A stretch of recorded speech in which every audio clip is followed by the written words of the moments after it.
네, 오늘은 악한 날과 의인의 삶에 대해서 설교하려고 합니다. 의인의 삶은 지금 오늘 욥의 삶입니다.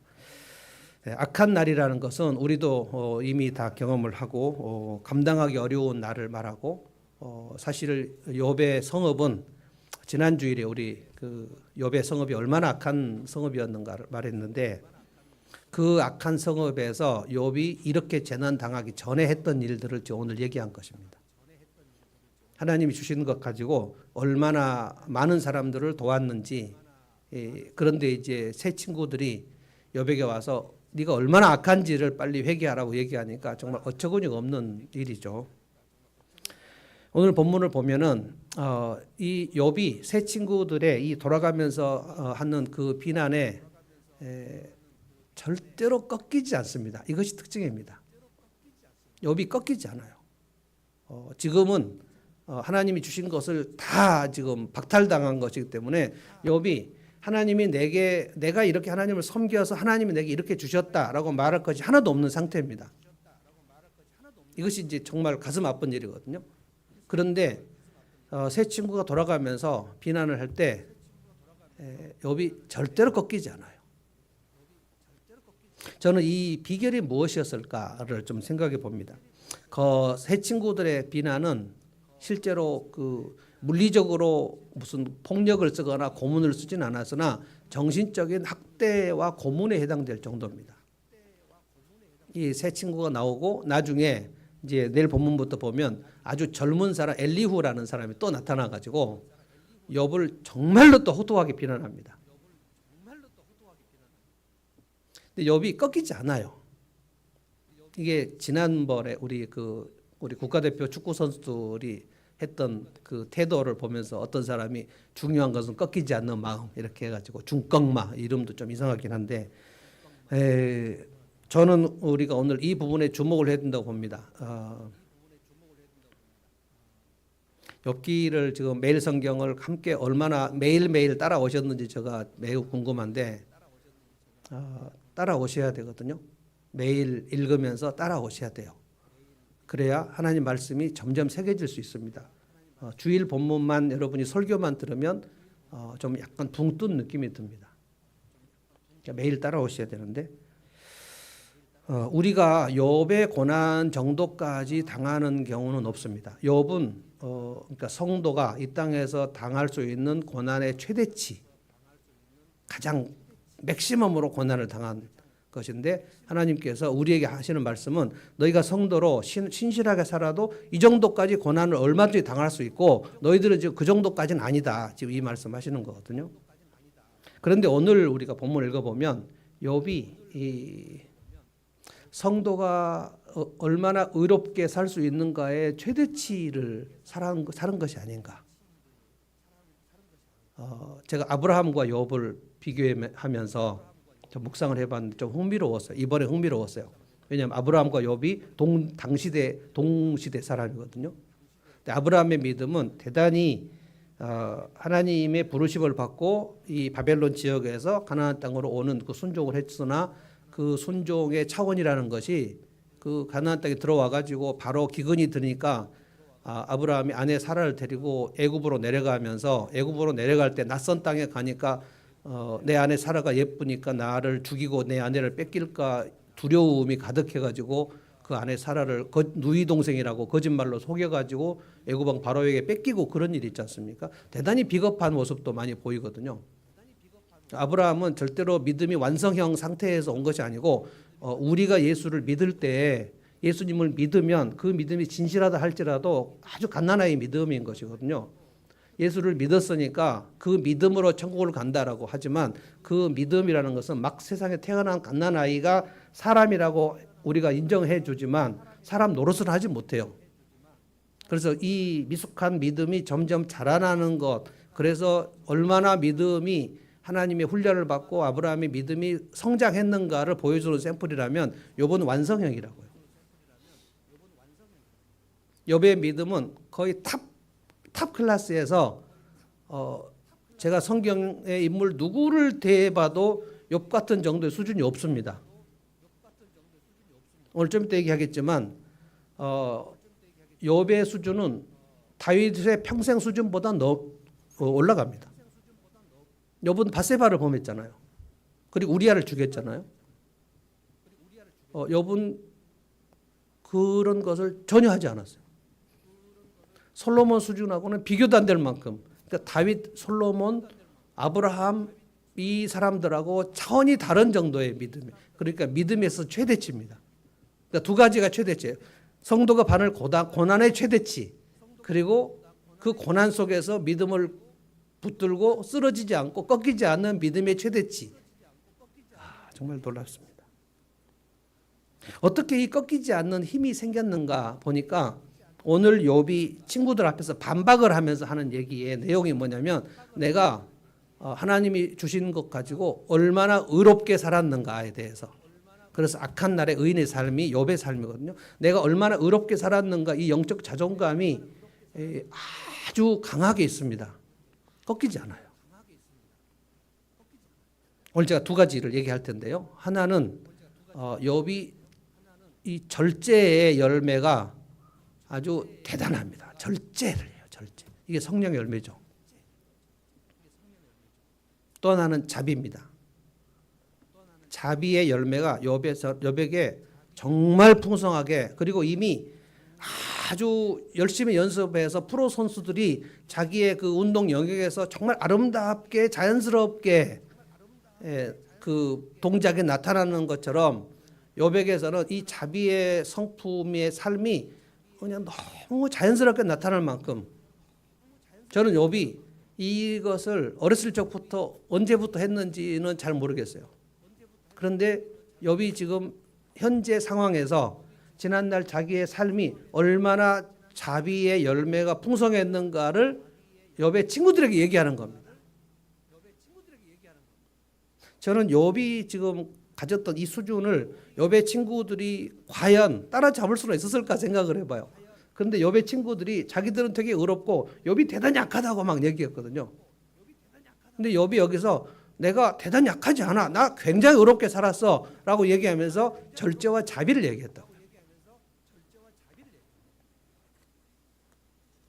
먼저 이 절제의 숙달, 의인의 삶이 이거예요. 절제의 삶인데 1절부터 12절까지입니다. 아주 좀 길게 우리가 읽었는데요. 1절부터 12절까지 보면 내가 얼마나 내 영성과 내 영혼과 내 성적인 문제에 대해서 얼마나 절제를 했는가를 얘기를 합니다. 1절 그리고 9절 보면 1절에 젊은 여인을 음탕한 눈으로 바라보지 않겠다고 나 스스로 엄격하게 다짐하였다.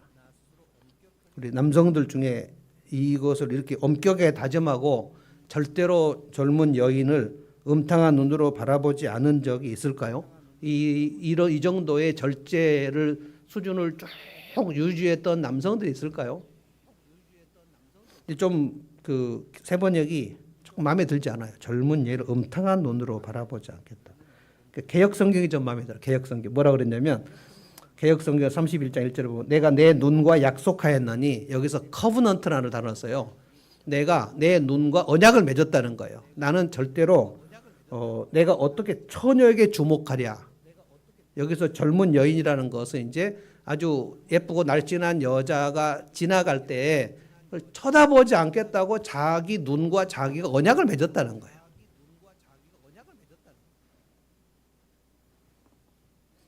제가 그 얘기 종종 했지 않습니까? 제가 유럽 여행할 때 스위스 같아요. 그 어떤 호수가 아주 엄청나게 호수가 있었는데 스위스 바젤 쪽이었던 것 같아요. 근데 어떤 할아버지가 지나가면서, 제가 우연히 그걸 봤는데, 할아버지가 지나가면서 계속 뒤를 돌아보면서 그 강가에 있는 도로를 지나가는데 뒤를 돌아보면서 뒷걸음치면서 걸어갔는데, 저쪽에 보니까 이 할아버지가 뭘 보고 있는가 봤더니 저쪽에 그 서양 여자가, 예쁜 여자가 걸어가고 있었어요. 그 할아버지가 그걸 계속 뒷걸음질 치고 걸어가다가 확 넘어질 뻔했어요. 제가 그거를 우연히 요즘 같으면 이거 이제 찍어놨으면 되게 재밌었을 텐데. 그래서 그때 제가 30대니까 그 할아버지가 그렇게 그 젊은 여인을 뒷걸음질 치면서 보는 게 되게 의아했어요. 아, 저 정도로 늙어도 저것을 그렇게 주목하면서 뒷걸음치다가 넘어질 정도로 그걸 보는가. 근데 제가 60에 넘었잖아요. 이해가 돼요. 남자들은 젊은 여인, 예쁜 여인 지나갈 때 눈이 안 돌아가는 사람이 없어요.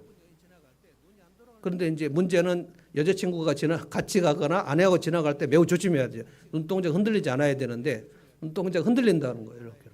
어디 봐! 막 그렇게 해가지고 욥은 이거를 자기 눈과 언약을 맺었다는 거예요. 절대로 주목하지 않겠다. 이 정도의 수준을 유지하는 그 크리스찬 남성이 어느 정도로 될까 생각을 해봐야 돼요. 9절 보면 굉장히 강력한 그 절제를 합니다. 9절을 보십시오.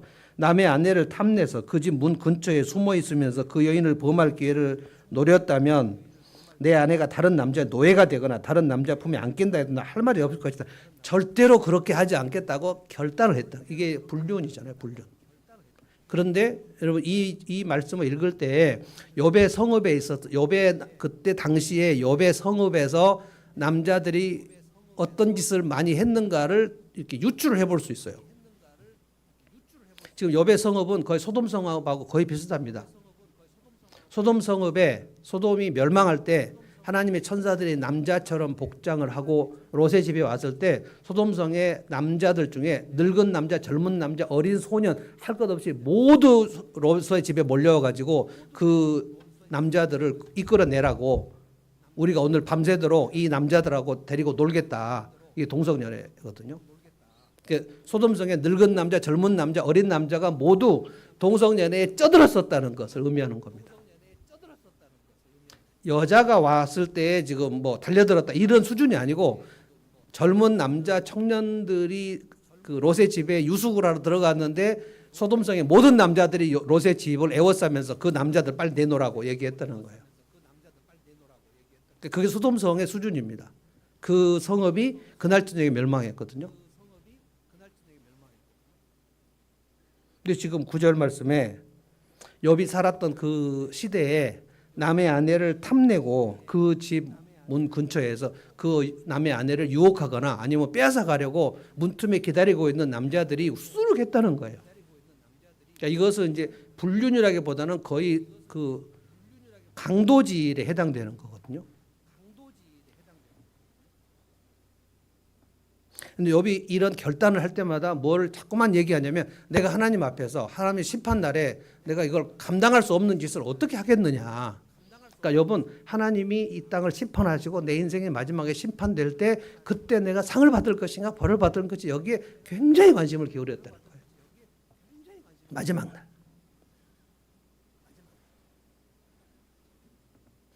요즘에 이제 대한민국은 그 혼외 정사, 불륜을 형법으로 다스리지 않죠. 상당히 오랫동안 그 간통죄라는 게 있었는데 지금 헌법상 간통죄가 이제 사라져 버렸습니다. 그러니까 남의 아내를 빼앗거나 남의 아내하고 같이 한 침대에 있어도 감옥에는 안 갑니다. 그러니까 이제 뭐 이건 죄가 아니다라고 생각하는 시대가 되어버렸죠.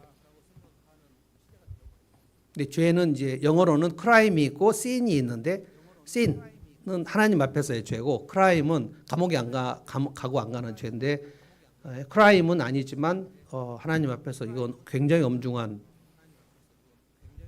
죄죠. 11절에 어떻게까지 얘기합니까? 남의 아내를 범하는 것은 사형 선고를 받아야 마땅한 죄다. 그 자리에서 죽어야 되는 그 정도의 죄로 욥은 인식을 하고 있었어요. 그러니까 나는 절대로 그 불륜을 저지르지 않겠다. 그러니까 결혼 전 좀 우리 이제 이 시대는 혼전 순결 이 내용이 혼전 순결이라는 이 말이 지금 천연기념물이 되어가고 있는 시절이 되어버렸고 혼외 정사 그러니까 결혼 전에 남자나 여자가 순결을 지키는 일, 그다음에 결혼 이후에 내 배우자가 아닌 사람과 잠자하는 일, 이 두 가지에서 우리는 거의 지금 한국 사회는 경기가 무너져 가고 있습니다. 아주 가끔 제가 그 TV에서 연예인들 중에 크리스찬 연예인들 중에 혼전 순결을 지켰다라고 그 토크쇼에서 나와갖고 할 때 그 다른 패널들이 굉장히 놀라면서 어떻게 그것이 가능하냐 막 이렇게 얘기하거든요. 여러분 그 혼전 순결 연예인하고 유튜브 인터넷에 쳐보십시오. 그러면 한 5커플 정도 나옵니다.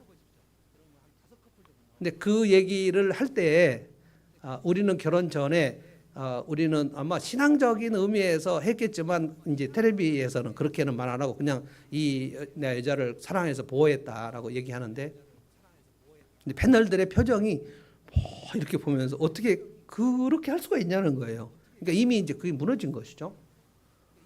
예전에는 그 속도 위반, 그러니까 결혼하기 전에 아기가 생기는 것도 진짜 쉬쉬하고 그랬습니다. 근데 지금은 뭐 그것을 부끄러워하는 분위기가 아닌 상태가 이제 되어버린 거거든요. 그러니까 이게 점점 그 영성의 수준이 고독적 수준이 점점 붕괴되고 있는 수준에 욥의 시대는 이미 붕괴된 정도가 아니고 완전히 만신창이가 됐는데 욥은 내가 이 약한 시대에 나는 굉장히 절제하겠다. 엄청난 것입니다.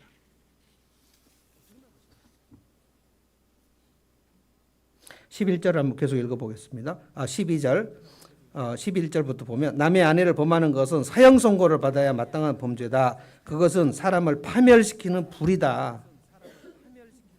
사람이 애써 모인 재산을 다 태우는 불이다. 여러분 근데 이 죄를 누가 저질렀습니까? 다윗이 저질렀죠. 다윗이 갑자기 밧세바 목욕하는 것을 보고 누군지 알아보고 데려오라고. 그래서 그날 저녁에 자기 욕심을 채워버렸죠. 왕의 권력으로. 요즘으로 말하면 위력에 의한 강간을 했죠.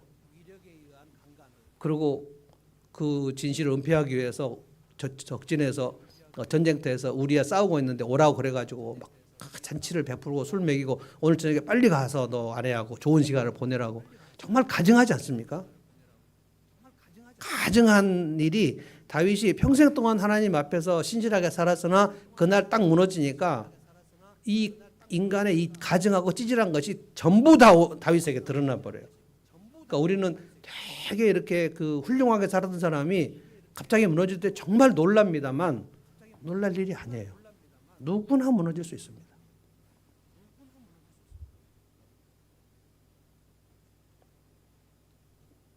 이 말을 좀 안 할까 할까 지금 망설이는데요.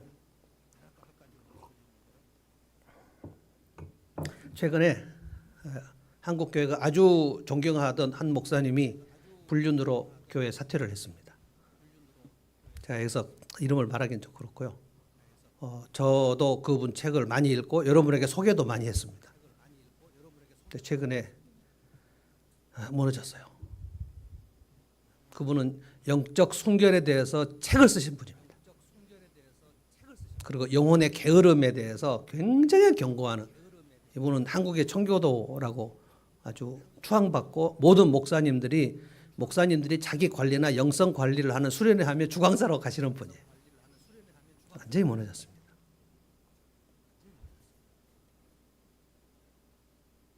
절제가 안 되는 거예요. 절제가. 방심하면 절제가 안 됩니다. 솔로몬 같은 사람은 정말 이 무절제의 극치로 달려버렸죠. 그래서 솔로몬으로 인해서 이 이스라엘의 역사가 완전히 곤두박질 쳐버려서 전 솔로몬을 보면 진짜 너무 그 뭔가 막 진짜 어떻게 이렇게 할 수 있을까. 다윗이 범죄한 다음에 그 가증한 모습 1년 동안 하는 모습을 보면 그래서 살인 교사를 하잖아요. 우리아를 죽이는 일을 요압 장군과 의논해갖고 가서 전쟁터 죽이지 않습니까?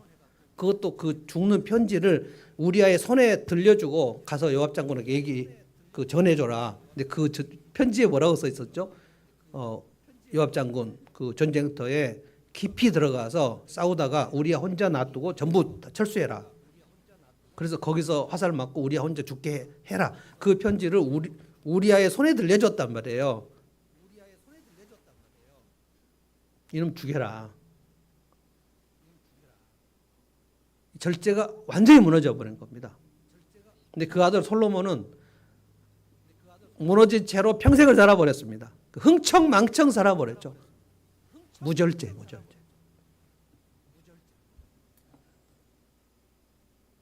24절에 보면 이 돈에 대한 절제도 엄청나게 했습니다. 이 욥은 24절 보십시오. 나는 황금을 믿지도 않고 정금을 의지하지도 않았다. 개역 성경이 좀 더 번역을 낫게 했어요. 내가 내 소망을 금에다 두고 순금에다가 너는 내 의뢰하는 바라 하지 않았다는 거. 금덩어리를 놓고 우리로 말하면 통장에 잔고가 두둑히 아주 그렇게 올라가는 거 보고 이게 나의 안전이다. 영어 성경에는 뭐라고 그러냐면 그 금덩어리를 보고 You are my security. 네가 나를 안전하게 지킨다. 라고 하지 않았다는 거예요.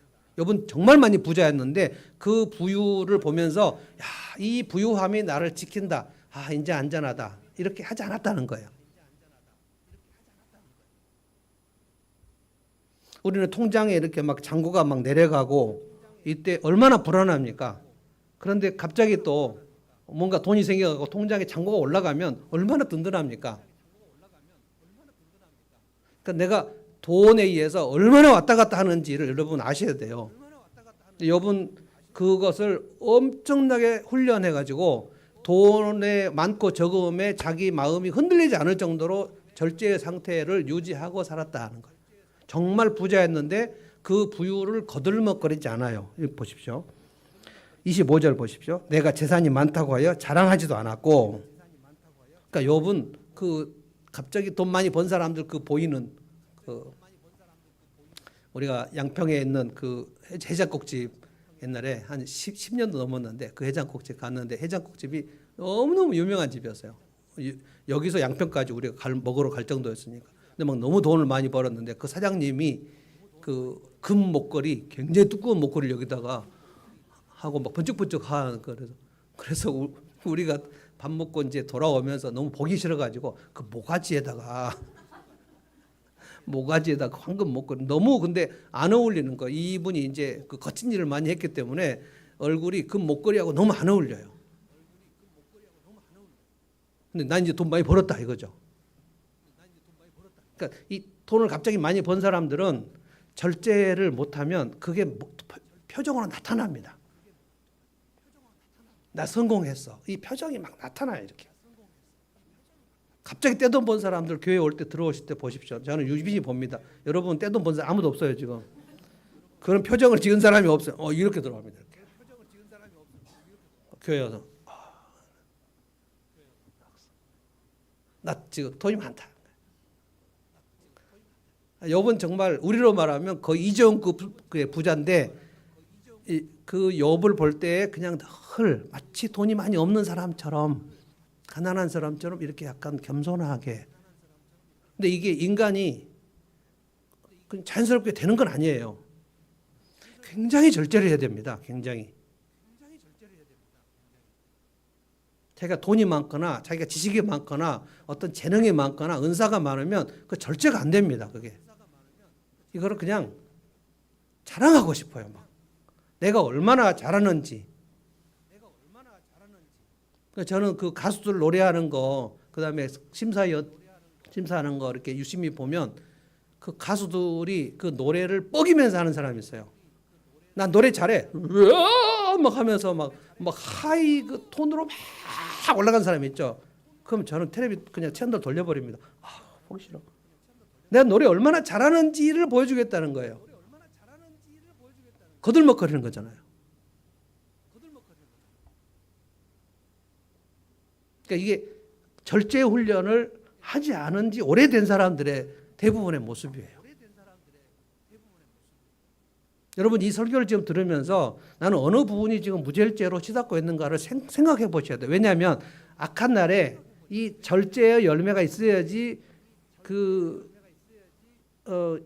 내 악한 날을 견디고 이겨낼 수 있단 말이에요. 이게 영적 자존감이에요.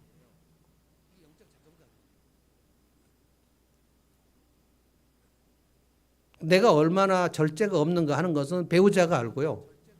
내가 얼마나 절제가 안 되는가 하는 것은 배우자가 힘드니까 내가 무절제하게 가는 선을 넘는 오버하는 거를 같이 사는 사람들은 모를 수가 없어요.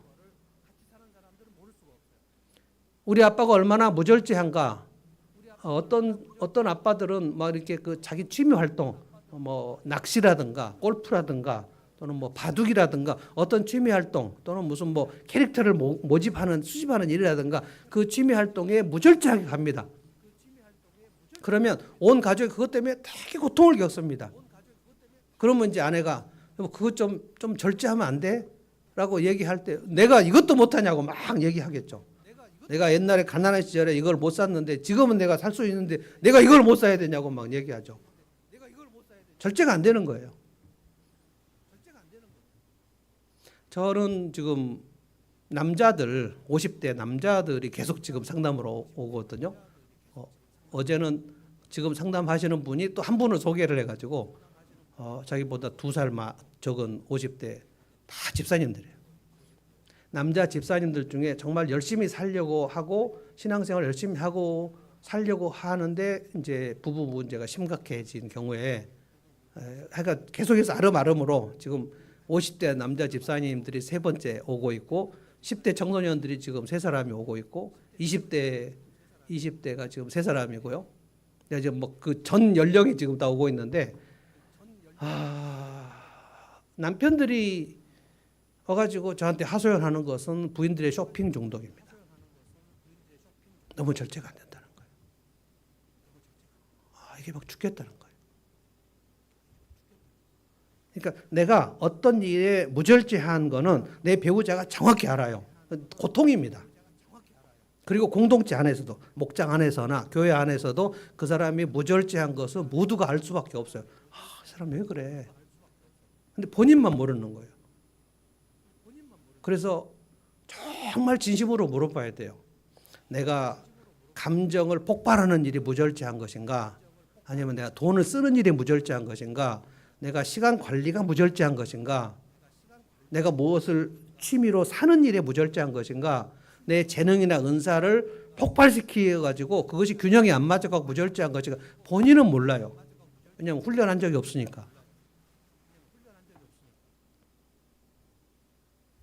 어떤 분들은 너무 많은 것을 배우려고 해요. 그리고 계속 뭐 이렇게 그 학교를 또 가고 또 가고 또 가고 그럴 때 보면 남편들이 그걸 또 하소연을 해요. 남자들도 또 그런 경우 부인이 하소연을 해요.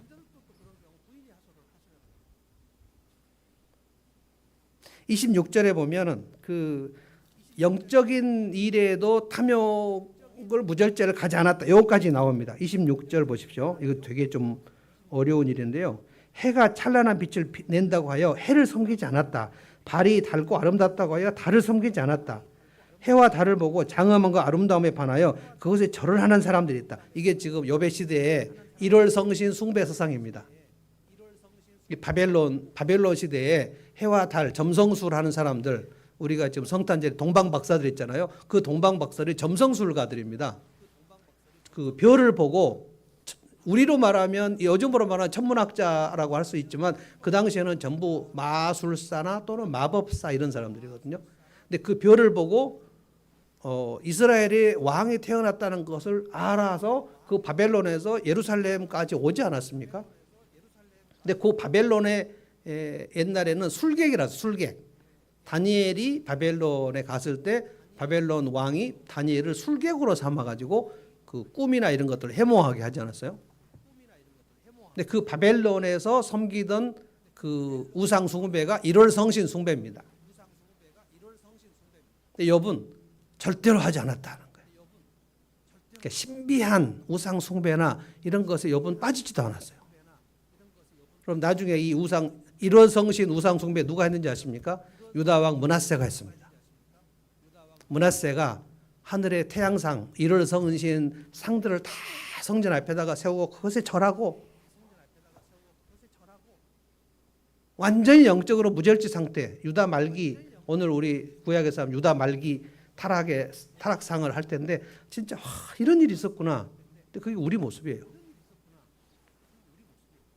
욥은 그러니까 그렇게 신비한 초자연적인 막 그런 이상한 신앙생활로 빠져가는 일을 절제하고, 우리로 말하면 말씀 읽고 순종하고 그리고 내 삶에서 절제 열매를 맺고 그 순종을 기쁨으로 일상에서 순종하고 이렇게 살았다는 거예요. 엄청납니다. 엄청나요.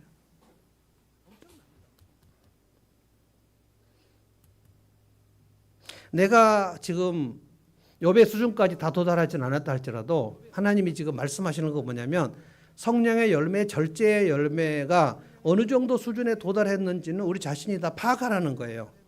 이 악한 시대에, 무절제한 시대에 하나님께서 우리에게 성령의 열매인 절제를 너 맺고 있냐? 절제의 열매를 맺으면 그것이 예수님이 복음서에 말한 착한 행실이 됩니다. 착한 행실. 뭐라 그랬죠? 그러므로 너희 착한 행실을 보고 사람들로부터 너희 하나님 아버지께 영광을 돌리게 하라 그랬어요. 그래서 너희가 세상의 빛과 소금이다. 그러니까 무절제하면 그게 악한 행실이 된다 이 말이에요. 악한 행실. 그래서 사람들에게 고통이 된다는 거예요. 제일 고통은 가족들입니다.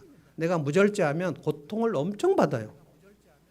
근데 무절제한 사람은 내가 얼마나 고통을 주는지 알지 못해요. 내가 무슨 고통을 준다 그래. 그게 가장 큰 고통이에요. 사람을 막 때리고 나서 아파 죽겠다고 울면 도대체 너 왜 아프다 그래? 누가 때렸어? 라고 물어보면 얼마나 황당하겠어요. 2차 가해죠. 그러니까 미성숙한 사람은 항상 2차 가해를 해요. 나의 무절제로 인해서 옆 사람의 고통을 주고 그 고통을 인정해 주지 않아요. 도대체 왜 그거 갖고 뭐라고 하냐고. 내가 이것을 뭐가 문제라는 거야.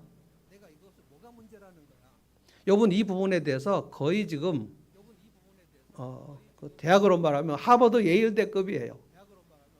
그런데 그 악한 시대가 어마어마한 시대입니다. 타락과 사치가 극렬한 시대에 욥이 이 절제를 유지했다는 거예요.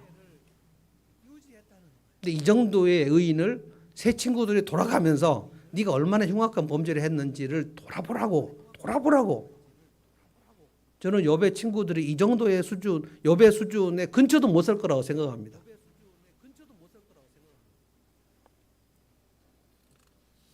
두 번째로 이제 그 자비 16절로 가볼까요? 한번 같이 읽어봅시다. 우리가 이 자비의 열매를 얼마나 맺었을까요? 한번 생각해 보면서 16절 읽어봅시다. 시작. 가난한 사람이 도와달라고 할 때에 나는 거절한 일이 없다. 앞길이 막막한 과부를 못 본 채 한 일도 없다. 가난한 사람이 어떤 요청했을 때 저는 이 수준으로 갈 수 없어요. 우리 교회 요즘에는 잘 안 오는데 우리가 여기 이사 왔을 때 2018년에는 끊임없이 10,000원 달라고 20,000원 달라 30,000원 달라 뭐 고속버스 타고 가려고 하는데 버스비가 없다. 우리가 어디 그 야유회 갔다 왔는데 오는 도중에 어떤 사람한테 모르는 사람이 전화가 왔는데 목사님 그래서 누구세요? 그때 전식 전사님 잘 아시죠? 그래서 네, 알고 있습니다. 그때 전식 전사님이 저한테 목사님을 소개해 줬는데요. 지금 교회 앞에 있습니다. 전식 전사가 소개를 해줬는데 그러면 이 사람이 전 뜬금없는 사람일 리가 없잖아요. 근데 자기가 무슨 포항에 가야 되는데 버스비가 없다고. 그래서 제가 30,000원인가 줬어요. 근데 지금 야유회 끝나고 돌아오는 길이에요. 근데 그 친구가 가고 난 다음에 전식 전사가 왔어요. 너 그 아무개 누구 소개 나한테 추천해 줬냐? 왜? 누구요? 그랬더니 아니 너 이름을 대면서 나한테 버스비가 없다고 그래서 내가 지금 30,000원 줬는데 목사님 저 아무것도 모르는 일이 하늘목회 홈페이지를 보고 담임 목사 배영진 전도사 전효식 거기 옛날에는 박병환 이름도 있었는데 그거를 본 거예요. 정말 교활하기 짝이 없지 않습니까? 근데 내가 딱 10,000원만 주고 싶었는데 전식 전사하고 아는 사람이잖아요. 전 그래서 16절을 순종하지 못합니다. 가난한 사람이 도와달라고 할 때 나는 거절한 적이 있습니다. 그 이후에도 정말 많이 왔어요. 6층에서 개척할 때 이거는 아주 박병원 권사님이 아주 정말 우리 배꼽 잡고 웃는 얘기인데 그때 박병원, 전효식 저 매주 토요일 날 교역자 회의를 했어요. 매주 토요일 날 어떤 사람이 와가지고 돈을 달라 그랬어요. 그래서 우리가 번갈아 가면서 1,000원씩 줬어요. 내 호주머니 1,000원 있으면 주고 없으면 효식 1,000원 있냐? 그러면 1,000원 주고 전사님 1,000원 주시고 계속. 근데 어느 날 한 달에 안 왔어요. 근데 한 달 후에 와가지고 5천 원을 달라는 거예요. 그러니까 한 주에 1,000원이잖아요. 그러니까 한 달을 안 왔으니까 4천 원을 못 받았는데 다섯째 주에 왔으니까 5천 원을 달라는 거예요. 굉장하지 않아요? 안 줬어요. 가난한 사람이 도와달라고 할 때 나는 거절한 일이 있다. 줄 수 없었어요. 그리고 막 박병원 전사님도 막 그 사람 막 혼냈어요. 도대체 지금 5천 원, 이 돈을 맡겨놓은 것도 아니고 우리가 그렇게 긍휼을 베풀어서 그러는데 그렇게 요청하시면 되냐고 막 화내시고. 가난한 사람을 되게 날카롭게 화를 내셨어요. 그 뒤로는 안 왔어요. 어떤 분들은 또 할머니 두 분이 계속 두 분씩 와가지고 알고 보니까 그 옆에 우리 저하고 동기 목사님도 있었고 선한교회라고 알고 보니까 돌아가면서 교회를 돌면서 할머니들이 계속 뭐 이 교회를 등록하겠다 뭐 이런 얘기하면서 막 가난한 사람도 또 악한 사람도 되게 많아요. 근데 욥의 시대에는 가난한 사람 중에 이렇게 욥을 등쳐본 사람이 없었을까요? 그럴 리가 없어요. 근데 욥은 그냥 달라는 대로 줬다는 뜻입니다. 계속 3만 원씩, 5만 원씩. 그리고 5주째 와서 5천 원 달라 그러면 5천 원 주고. 우리 교역자들은 그런 수준이 아니에요. 혼내갖고 돌려보냈어요. 1,000원도 안 주고. 앞길에 막막한 과부를 못 본 채한 일도 없다. 배부르게 먹으면서 고아를 굶긴 일도 없다. 그냥 고아 앞에서 맛있게 먹지 않고 그 고아를 반드시 상에 올라오라고 해서 같이 먹었다 이런 뜻입니다. 일찍부터 나는 고아를 아이처럼 길렀으며, 그러니까 거의 지금 욥의 집은 그 고아원 수준이에요. 고아원 수준. 이 욥의 성읍이 얼마나 악한 성읍이었는지 고아들이 한두 명이었겠습니까? 아주 막 떼거리로 몰려다니는 수준입니다. 그 고아들 잡아다가 자기 노예로 막 팔아먹던 그런 시대였단 말이죠. 철이 난 이후부터는 줄곧 과부도 또 돌봤다. 어마어마한 수준입니다. 어마어마한 수준. 이렇게 욥기를 쭉 읽다 보면 야, 이 정도로 의롭게 살았는데 하나님께서 이 욥을 모든 걸 싹 빼앗아가시는 훈육을 했다. 진짜. 그러니까 욥이 이것을 감당할 수 있겠습니까? 하나님 도대체 내가 이 정도까지 의롭게 살았는데 어떻게 다 빼앗가실 수가 있어요? 자식 죽고 막 망하고 이렇게까지 하실 수가 있습니까? 그때 하나님이 욥기 38장 마지막 보십시오. 내가 창조할 때, 내가 우박창고 만들 때 너가 거기 있었냐? 네가 지금 내가 하는 일이 어떤 정도의 수준인지를 네가 지금 알고 말하냐?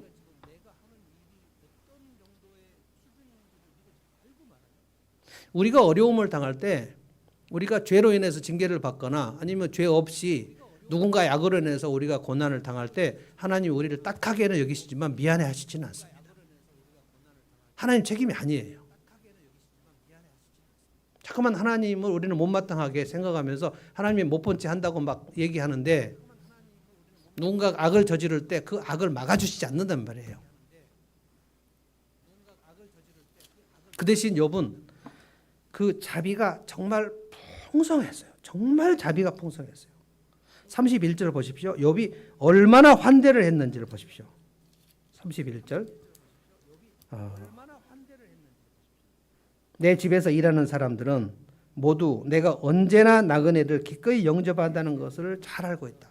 나그네가 오면 그 욥의 집의 종들이 주인 욥이 어떻게 나그네를 영접했는지를 다 봤다는 거예요. 나중에 이 종들이 욥이 망했을 때 얼마나 욥을 조롱하고 비웃었는지 진짜 참담합니다. 참담해. 나그네를 길거리에서 자도록 내버린 적이 없다는 거예요. 29장으로 잠깐만 넘어가 볼까요? 29장 12절에도 그 얘기가 나옵니다. 이 얘기했다가 욥이 친구들에게 엄청 비난을 받았습니다. 욥이 29장 12절 내게 도움을 청한 가난한 사람들을 내가 어떻게 구해 주었는지 의지할 대상이 없는 고아를 내가 어떻게 잘 보살펴 주는지를 자랑하고 다녔다. 비참하게 죽어가는 사람들도 내가 베푼 자선을 기억하고 나를 축복해 주었다. 과부들의 마음도 즐겁게 해 주었다. 그러니까 욥이 도와준 사람들이 욥의 선행을 동네마다 막 자랑하고 다닐 정도였다는 거예요. 앞을 못 보는 사람에게는 눈이 돼 주었고 발을 잘 못 듣는 사람들은 다리가 돼 주었다. 이 얘기를 지금 욥이 합니다. 이것이 여러분 그 자비의 열매입니다. 그런데 자비나 긍휼은 은사일 수도 있어요. 긍휼의 은사, 자비의 은사가 있는 사람도 있어요. 그거는 선천적으로 하나님께서 우리 각자에게 여러 가지 은사를 주실 때에 어떤 사람에게는 특별히 자비와 긍휼의 은사를 부어주신 사람도 있습니다. 그 사람들은 어렸을 적부터 그것을 숙달한 게 아니고 그 마음이 그냥 특별히 갑니다. 긍휼의 은사가 있는 사람은 이 사람이 지금 배고프겠다는 것이 금방 느껴진다는 거예요. 저는 본래 긍휼의 은사나 자비의 은사가 선천적으로는 없어요. 일을 잘 못하는 사람을 보면 제가 그 자비를 베풀지 않았어요. 왜 이렇게 일을 못하지? 좀 제대로 하지. 에이 진짜 이렇게 생각했습니다. 저는 자비의 은사가 없어요. 그러니까 5천 원 안 줬지. 욥은 자비의 은사가 있었는지 제가 알 수 없으나 은사는요 전도의 은사가 있는 사람이 있습니다. 전도의 은사가 있는 사람 중에 역사 중에 최고의 은사가 있는 사람 빌리 그레함입니다. 빌리 그레함은 그 수많은 관중들을 모아놓고 예수를 믿으라고 한 30분 설교하면 수천 명이 일어나 버립니다. 모두가 빌리 그레함 같은 은사를 가지는 건 아니에요. 우리는 진짜 한 사람 전도하려고 해도 웬만해서는 잘 안 믿잖아요. 그런데 빌리 그레함 집회에 사람들을 데리고만 오면 그 사람들이 다 손을 들고 일어나 버려요. 어떤 사람은 그 소명을 헌신을 하는 그 헌신을 불러일으키는 은사가 있는 목사님들이 또 있어요. 근데 그런 분들은 설교를 하면 그냥 뭐 헌신하겠다고 막 손을 들고 내가 선교사 나가겠다고 하고 내가 이 교회를 돕겠다고 하고 내가 헌금하겠다고 하고 막 그런 헌신을 불러일으키는 은사가 있는 분들도 있어요. 저는 그런 은사가 없는 것 같아요. 대중을 움직이는 그 카리스마라고 그러죠. 카리스마. 그런 분들은 이제 교회를 해도 되게 크게 합니다. 그 막 대중들이 막 따라다니는 그 군중을 움직이는 힘. 이런 분들은 대부분 대형 교회를 해요. 저는 본래 그런 은사도 없고 그렇게 따라 해보려고 되지도 않고 그런 분들은 이제 설교를 하면 막 사람들이 여기저기서 막 그 헌신하고 싶은 마음이 막 요동쳐요. 그런데 여러분 은사가 자비의 은사가 없으면 나는 자비의 열매를 안 맺어도 되는가? 그렇지 않아요. 전도의 은사가 없는 사람은 전도 안 해도 되는가? 그렇지 않아요. 열매는 우리 모두가 성령의 역사에 순종을 해서 그 열매를 숙달해서 자기를 훈련해야 돼요. 자비의 은사가 없는 사람은 자비를 훈련해야 돼요. 자비가 없는 것은 뭡니까? 자비가 없다. 그건 뭐라 그러죠? 무자비죠. 그러니까 이 사람이 지금 어렵다. 그런데 아니 뭐 어려운가 보지 뭐 하고 지나가는 거예요. 무관심, 무신경, 무대응, 무자비. 강도 만나 쓰러진 사람이 있었을 때 제사장과 레위인들이 지나갔잖아요. 그런데 지금 제사장과 레위인이 예배 준비를 해야 되기 때문에 내가 예배 준비해야 되는 길거리에 막 피투성이가 있어. 뭐 누가 하겠지 뭐. 그러고 지나가요.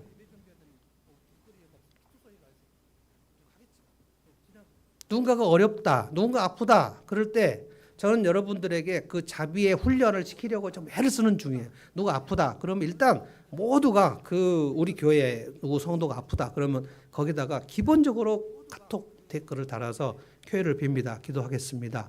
힘내십시오라고 얘기를 하는 거. 근데 그것도 안 하시는 분들은 진짜 안 해요. 왜냐하면 무자비한 거예요. 무자비. 이 사람의 아픔에 동참할 마음이 없는 거예요. 자비가 아니면 무자비입니다. 저는 오늘 이제 이 설교 원고에는 없었는데 제가 여기서 예배 전에 기도하면서 그런 생각이 벌떡 들었어요. 제가 얘기해 볼게요. 여러분들이 태어나서 살면서 집이나 교회 이 두 가지가 공동체 아닙니까? 회사는 공동체가 아닙니다. 이건 조직체고요. 근데 가정이나 교회에서 내가 상처를 받으려면 그 부모나 그 교회 어른들로부터 자비가 없을 때 상처를 받습니다. 관심을 기울여 주지 않아요. 제가 어떤 분하고 지금 상담하고 있는데 그 교회에서 최근에 어떤 한 자매가 교회를 떠났대요. 그런데 그것도 아마 사이즈가 어느 정도 되는지 모르겠는데 아주 작은 교회 같아요. 근데 떠났대요. 그래서 왜 떠났냐 그랬더니 주일날 점심을 아무도 그 자매하고 먹어주지 않았대요. 그래서 떠났대요. 그런데 막 되게 가슴 아파하고 분노하고 막 안타까워하고 그러더라고요. 그 사람이 먹었으면 되는데. 그러니까 이 교회는 되게 차갑다. 이런 느낌 여러분 교회 다닐 때 많이 경험하지 않습니까? 교회가 왜 이렇게 차갑지? 할 때는 그 교회 성도들이 자비가 없어서 그런 거예요. 그러면 여러분은 상처를 받아요. 무자비하고 무대응하고 무반응을 보여주면 상처를 받아요. 자, 그러니까 지금 우리가 여기까지 와서 크리스찬이 되고 하나님의 자녀가 되었다면 이제 내가 자비가 없을 때는 나로 인해서 상처를 받는 사람이 생기겠다. 이것을 생각해야 돼요. 내가 어렸을 적에 그렇게 상처를 받은 게 무자비 때문에 상처받은 거잖아요. 그러면 내가 무자비한 사람이 되면 나로 인해서 상처받는 사람이 생기지 않습니까? 근데 이거는 모르는 거예요. 누군가가 나를 환대해 줬을 때 얼마나 고마웠는지, 누군가가 나를 냉대했을 때 얼마나 내 마음이 차가웠는지 그걸 막 호소하는데 그 사람이 누군가 새로 왔을 때 냉대를 해버려요. 아는 체 하지 않아. 그럼 나는 그렇게 자비를 원했는데 나는 자비를 원했지만 나는 지금도 누군가가 나를 정말 따뜻하게 해주면 진짜 좋겠는데 나는 따뜻한 사람이 아니에요. 그러면 주님께서 너는 왜 이렇게 무자비하니? 주님 제가 언제 무자비했어요? 저는 따뜻함을 진짜 원한다고. 원했지 너는. 너는 따뜻함을 원했지. 근데 너희가 나오지는 않잖아. 욥은 이 부분에 대해서 어떤 시간에 결단했는지 모르겠어요. 욥이 지금 몇 살인지도 모르겠습니다. 욥기 맨 마지막에 보면 170세인가 180세에 이제 세상을 끝냈다라고 되어 있는데 몇 년에 몇 살 때 이 일을 겪었는지 그 전에 어떤 시간에 그가 자기 삶의 원칙을 정했는지 그것은 우리는 알 수 없어요. 그러나 언젠가부터 나는 정말 자비로운 사람이 돼야지. 자비의 열매. 성령께서 나에게 자비의 열매를 원하시지. 그리고 성령 하나님께서 나에게 얼마나 자비를 베푸셨는지 그것을 깨달았단 말이에요. 제가 여러분에게 질문하겠습니다. 하나님의 자비와 긍휼이 여러분에게 찔찔 흘렀을까요? 아주 풍성하게 흘렀을까요? 대답하지 마세요. 그냥. 배 목사한테는 엄청 풍성하게 하나님의 자비가 흘렀고 여러분에게는 찔찔 왔을까? 그랬을 리가 없어요. 하나님이 그러면 자별의 하나님이시죠. 여러분 모두에게 하나님의 자비가 풍성하게 왔습니다. 어마어마하게 왔어요. 근데 인정을 안 하는 거예요. 하나님 나한테 되게 박하셨잖아. 나의 하나님은 박하신 하나님이야. 저 예전에 하나님이 얼마나 후하신가 잘 몰랐어요. 하나님은 배 목사에게는 후하셨고 여러분에게는 박하셨을까요? 설마 그렇게 하셨을까요? 그랬을 리가 없어요. 나를 사랑하사 독생자를 아낌없이 내어주신 그 사랑의 하나님께서 독생자를 나한테 주셨다는 것은 하나님 나를 사랑하셔서 지옥 가야 되는데 지옥의 형벌에서 영원토록 있어야 되는데 그것을 건지기 위해서 자기 독생자 아들을 죽이시고 나를 끄집어내신 거 아닙니까? 그래서 로마서 8장에 자기 아들을 아끼지 아니하시고 내어주신 하나님 아버지께서 어찌 그 아들과 함께 다른 것을 아끼시겠는가? 하나님이 우리에게 뭘 주실 때 진짜 아까워하신 게 있겠는가? 정말 나에게 박하게 하셨는가? 그럴 리가 없어요. 내게 복음이 부족해서 그런 거예요. 내가 하나님의 말씀을 읽고 또 읽고 하나님이 나를 사랑하신 걸 확인해야 돼. 확인해야 돼. 확인을 안 하니까 하나님이 내게 엄청 베풀어 주신 것이 확인이 안 되니까 하나님이 나한테 뭘 해주셨지? 하나님이 자비를 베푸셨는데 뭐 독생자를 주셨, 뭐 십자가에서 죽이셨나 봐요. 이게 막 그 절절하게 느껴지지 않는 거예요. 하나님의 그 자비가 절절하게 느껴지면 그 사람에게서 자비가 흘러나가죠. 그러니까 자비가 안 나간다는 것은 하나님이 그에게 자비를 안 베푸셨다는 뜻이 아닙니다. 베푸셨는데 인정하지 않는다는 거예요. 여러분, 내가 여러분들에게 교회 올 때마다 100만 원씩 준다면 얼마나 부자 목사님입니까? 진짜 주고 싶어요. 저녁 기도 오면 50만 원, 주일 예배 오면 100만 원씩 막 주면 굉장히 많이 올 거예요. 그 5천 원 달라고 했던 그 아저씨도 올지 몰라요. 근데 계속해서 여러분들에게 매주 100만 원 줬는데 여러분들이 저를 보는 태도가 목사님 언제 나한테 돈 줬어요? 막 느낌이 하나도 고마워하지 않는 그 느낌일 때 그 느낌이 바로 여러분의 표정을 보신 하나님의 느낌이에요. 얘는 도대체 언제까지 내가 베풀어야 이제 고맙다는, 감사하다는, 그래서 하나님께 찬양할 때 진심으로 찬양을 한 번이라도 할까? 하나님은 되게 그 가슴이 아파요. 얘는 내 사랑을 그렇게 받고도 마치 하나님의 사랑을 전혀 안 받은 사람처럼 저런 표정이구나. 왜 저렇게 우울하지? 내가 그렇게 따뜻한 사랑을 베풀었는데 왜 저렇게 우울하지? 그러고 나서 자기 우울에 빠져가지고 아무도 환대를 하지 않아요. 돌아보지 않아요.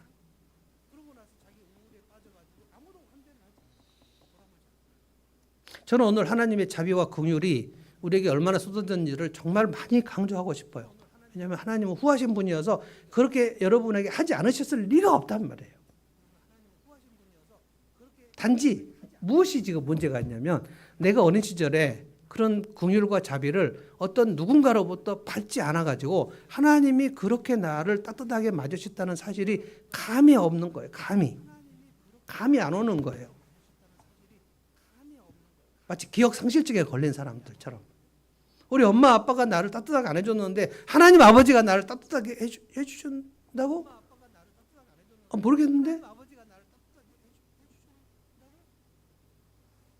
그 감을 느끼셔야 된다고요. 믿음으로. 하나님은 나에게 정말 후하셨다. 나에게 정말 자비로우셨다. 내가 연약할 때 하나님의 자비가 있어서 나를 일으키셨다. 내가 아무도 없을 때 하나님이 누군가를 보내셔서 나를 그 구덩이에서 끌어내 주셨다. 그래서 내가 여기까지 왔구나. 하나님의 자비와 긍휼이 끊임없이 왔구나. 여러분 이것을 늘 묵상을 했어요. 그리고 이제 자비와 긍휼을 숙달했다고요. 그래서 여러분 정점이 올라가는 수준을 지금 얘기했어요. 근데 이 얘기를 누구 앞에서요? 여러분 네가 얼마나 중압감 범죄인지를 빨리 이실직고하고 회개라고 하는 개차반 같은 친구들 앞에서 이 얘기를 하는 거예요. 지금 나 진짜 의롭게 살았어. 너희들이 나를 알아? 이게 지금 욥이 친구들 앞에서 꺾이지 않는 거란 말이에요. 꺾이지 않아요. 절대로. 근데 만약에 욥이 의롭게 살지 않았다면, 욥이 절제도 안 하고 무절제하게 살았다면, 욥이 긍휼을 베풀지 않고 살았다면, 욥이 친구들이 그렇게 날카롭게 비난할 때 욥이 꺾이지 않을 방법이 없어요. 그래, 나 하나님 저주하고 죽어야 되겠다. 그래서 악한 나를 이기는 유일한 방법은 뭐냐면 하나님께서 나를 어떻게 자비를 베푸셨는가, 얼마나 하나님께서 나를 긍휼을 베푸셨는가를 더 묵상하는 거예요. 내가 어떻게 여기까지 왔을까를 생각해야 되는 거예요. 그래서 내가 지금 현재 이것보다 더 어렵지 않은 시간에, 내가 조금이라도 통장에 잔고가 있는 시간에, 조금이라도 건강이 남아있는 시간에 누군가 어려운 사람들을 위해서 내가 자비를 베푸는 거예요. 근데 주님이 마지막 욥기 38장 마지막에 보면 하나님 욥에게 마지막 날 욥을 상을 주신 것이 아니고 욥기는 그 마지막 날이 욥의 마지막 죽은 다음이가 아니고 욥의 사는 날 동안 하나님이 엄청나게 베푸십니다. 다 보상해 주십니다. 물론 죽은 아들이 돌아오지는 않아요. 그런데 10명의 아들 딸들을 또 주시고요. 엄청나게 부어 주십니다. 그러니까 이 코스로 하나님께서 우리를 인도하실 것이다. 그리고 마지막 날도 엄청난 상을 주실 것이에요. 오늘 두 가지를 여러분이 좀 깊이 생각을 해보십시오. 내가 이제 예전에 절제하지 못했던 것을 이제 하나님께서 나에게 해주신 은혜를 깨닫고 내가 이제 절제하게 된 것은 무엇이며, 아직도 절제하지 못해서 내가 주변에 고통을 주고 있는 건 무엇인가. 쇼핑인가, 옷인가, 아니면 내 취미 활동인가, 내 감정 조절인가, 아니면 내 말이 절제가 안 돼가지고 그냥 불쑥불쑥 말을 해버리는 것인가. 그 절제의 열매가 어느 정도 맺혔는가, 어느 정도 못 맺혔는가 생각해 보셔야 돼요. 왜냐하면 무절제하면 반드시 피해를 줍니다. 만약에 우리 엄마, 우리 아빠가 무절제하게 돌아다녔다면 만약에 뭐 중독이나 빠졌거나 아니면 바람 피웠거나 그 자식들이 우리라면, 우리 아버지가 바람을 피웠다면 그 자식들은 정말 고통을 받습니다. 우리 엄마가 손바람이 많이 났다고 생각해 보세요. 그것이 무절제했다고 생각해 보세요. 그러면 자식들은 정말 찬밥에다가 식은 밥에다가 엄청 고통을 받습니다. 지금 우리도 마찬가지라는 거예요. 내가 무절제하면, 내가 절제가 없는 영역이 있는 한은 내가 사람들에게 진짜 피해를 준다는 거예요. 그러면 착한 행실로 하나님께 영광을 돌리게 해야 되는 그 일을 하지 못하는 거예요. 그러면 하나님 영광을 내가 가려오는 거고 상급이 없는 거고, 마지막 날 너는 왜 이렇게 무절제했냐? 그럼 할 말이 없고, 주님 예수 믿은 걸로는 안 됩니까? 그래, 예수 믿은 걸로 천국 간다. 그런데 예수 믿고 나서 하나도 변화가 안 됐냐? 왜? 하나님의 마음이 되게 아프셨어요.